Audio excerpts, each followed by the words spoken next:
जय हिंद। मैं अनिल दुबे आज़ाद। आप देख रहे हैं डीआरएस लाइव टीवी। आप इसे शेयर, लाइक और सब्सक्राइब करें। हाँ, बेल आइकन दबाना न भूलें ताकि आप जुड़े रहें देश दुनिया की खबरों के साथ साथ अपनी लोकल खबरों से भी, जहां खबरें छिपती नहीं दिखती हैं। इकट्ठे हैं जिन्होंने उन परिस्थितियों में देश की आजादी के 75 साल बाद भी, जहां आज पिछड़े वर्ग के लोग, दलित वर्ग के लोग, अनुसूचित जाति के लोग, आदिवासी समाज के लोग, इस देश का क्या माहौल रहा होगा और उस माहौल में सरदार पटेल ने किस तरह से हिम्मत कर इस देश के लिए लड़ाई लड़ने का काम किया और कैसे उनके साथ साजिश हुई। ये कोई आज पहली बार पिछड़ों के साथ साजिश नहीं हो रही थी। अगर सरदार पटेल कुर्मी बिरादरी में न पैदा हुए होते तो इस देश के पहले प्रधानमंत्री बन गए होते। आज से नहीं अन्याय हो रहा पिछड़ों के साथ। समाज के न होते तो रामराज उनका बंद ना हुआ। आप लोग पढ़ते लिखते नहीं, पढ़ाई लिखाई शून्य हो गई, लोगों की बात समझते नहीं है।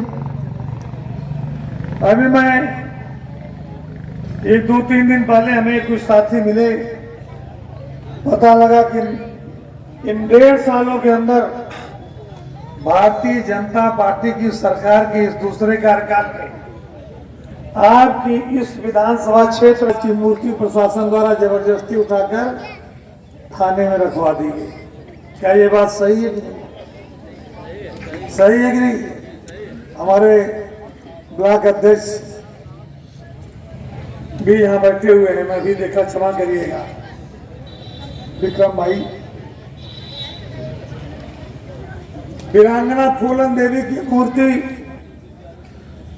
इसी भारतीय जनता पार्टी की सरकार में कपड़े में बंधवा कर सरपता के थाने में रखी है कि नहीं? पिछड़े वर्ग के लोगों, जो हम लोगों ने अखबार धर्म ग्रंथों में पढ़ा है, हम लोगों ने धरे बेटा थोड़ा शांत होकर, कौन बात कर रहा है? मास्टर साहब बात बंद करिए। विनय जी, जो हम लोगों ने पढ़ा है कि कुंभकर्ण 6 महीने लगातार सोता था, फिर भी कुंभकर्ण अच्छा था, कम से कम 6 महीने जागता तो था। पिछड़े वर्ग के लोगों, आप 75 साल से लगातार सो रहे हो, आप कब जागोगे? आप मैं पूछना चाहता हूं। बैकवर्ड क्लास के लोगों, कुंभकर्ण अच्छा था, कम से कम 6 महीने सो जाता तो 6 महीने जागता तो था, और आप तो 75 साल से लगातार सो रहे हो। आपको पता नहीं आपके हक अधिकार को कौन खा रहा है, आपके साथ अन्याय कौन कर रहा है, आपके साथ जुल्म जास्ती कौन कर रहा है। लेकिन फिर भी जब लोकतंत्र में जो आपको अधिकार है, जो अधिकार बाबा साहब डॉक्टर भीमराव अम्बेडकर ने आपको दिया संविधान बनाकर, वोट का अधिकार, उस वोट के अधिकार को भी आप भूल गए। याद रखना, जितने लोग यहाँ आए हो बुजुर्गों की थी, जो 100 साल पहले आपके पूर्वजों की थी। लेकिन आप तो कुंभकर्ण से ज्यादा गहरी नींद में हो, और जब चुनाव आता है तो आपका ध्यान न जाने किधर भटक जाता है। आज इस देश में, उस समय डॉक्टर राम मनोहर लोहिया ने कहा था, सोशलिस्टों ने बांधी घाट, पिछड़ा पावे 100 में 60। यानी कि पिछड़े वर्ग की आबादी इस देश में 60% है।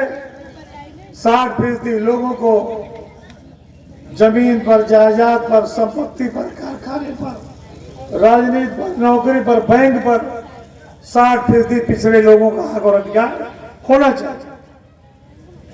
और इसलिए जानबूझकर ये लोग पिछड़े वर्ग की जातियों की जनगणना नहीं कराना चाहिए। इस बात की तो जनगणना कराएंगे कि इस गांव में कितने कॉमन जेंडर के लोग हैं, हिजड़े हैं, लेकिन इस बात की जनगणना भाजपा के लोग नहीं कराएंगे कि इस गांव में कितने पिछड़े जाति के लोग